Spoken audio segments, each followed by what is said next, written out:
रौतायाव 133 kilogram गान्जा जब्द खालामदों। उदालगुरिनि रौतायाव गान्जा बेरेखा हाबाफारि। रौता पुलिसनि सिग्रोमनायाव गोबां बिबांनि गान्जाजों लोगोसे सानै सिखाव फालांगिरिखौ हमनो मोन्दों।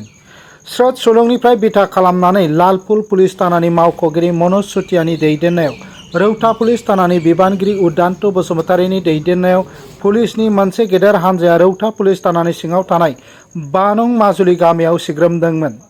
सिग्रोमनाय समाव गामिनि शम्भु नार्जारी उर्फे सन्तला नार्जारीखौ 133 किल'ग्राम गान्जाजों लोगोसे हमनो मोनो।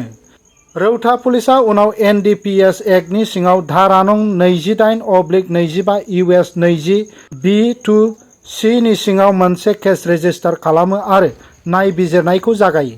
पुलिसनि माराथन सोंनाय फिननाय समाव हमजानाय शम्भु नार्जारीनि सिमान लानायनि सायाव बिथा खालामनानै लोब्बा थानाय गुबै दायनिगिरि 40 बोसोर बैसोनि प्रबिन दैमारीखौ भैरबकुन्द'आव थाखोमानानै थानाय थासारियाव हमनो हायो।